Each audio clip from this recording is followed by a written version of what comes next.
আমাদের দাবি একটাই, লিঙ্গের নিরাপত্তা চাই। বাংলাদেশের সকল পুরুষের এখন একটাই দাবি, আমাকে লিঙ্গের নিরাপত্তা প্রদান করা হোক। আপনারা যে আইন পাস করছেন, প্রথম বিয়া করতে গেলে দ্বিতীয় বইয়ের অনুমতি, দুঃখিত, দ্বিতীয় বিয়া করতে গেলে প্রথম বইয়ের অনুমতি লাগবে না। এই আইন পাস করার ফলে আপনারা জানেন, পাস করার সঙ্গে সঙ্গে এই কিছু কিছু সন্দেহবাদী স্ত্রী ছিল, তারা রাত্রির আধারে ঘুমন্ত অবস্থায় ওই স্বামীর লিঙ্গ কাটতে ফেলাইছে ঘুমন্ত অবস্থায়। আবার কোনো কোনো স্বামী, এই আপনারা আইন পাস করছেন যে অনুমতি লাগবে না, ঠিক আছে, কিন্তু অনুমতি সারা বিয়ে করার পরে যদি কাইটে ফেলায় প্রথম স্ত্রী, এই দায়ভার নেবে কেটা? এটা কিন্তু আপনারা বলেন নাই। এই জন্য এই বিষয়ে আমরা অত্যন্ত একটা আশঙ্কা এবং শঙ্কার মধ্যে ভুগতেছি। আমার যদি ভাই সমস্যা নাই, আমার যারা ভাই বিরোধী তারা আমার কাছে কমপ্লেন করছে, এবং এবং যারা নারীদের মধ্যে আমার যারা ভক্তকুল রয়েছে তারা আমাদেরকে তাদের গোপন পরিকল্পনার কথা জানাইছে। আমি এটা খবর পাওয়ার পরে বলতেছি, নারীরা কিন্তু এই চিন্তা ভাবনা করিয়ে ফেলাইছে যে বিয়ে করলে করুক, কাইটে ফেলাম, তারপরে কি করবি? তো সুতরাং এই আইন পাস করার আগে বাংলাদেশকে, এই যে বাংলাদেশের পুরুষদেরকে এই পুরুষাঙ্গহীন ভাবে এবং পুরুষত্বহীন ভাবে পুরুষহীন বাংলাদেশ গড়ার যে পরিকল্পনা করছে,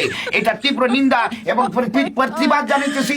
এবং সেই সাথে এই বাংলাদেশের সমস্ত পুরুষের লিঙ্গের নিরাপত্তা দাবি করতেছি। আমরা লিঙ্গ নিরাপত্তা চাই, লিঙ্গ নিরাপত্তা চাই, লিঙ্গ নিরাপত্তা চাই। ধন্যবাদ আপনাদের সবাইকে।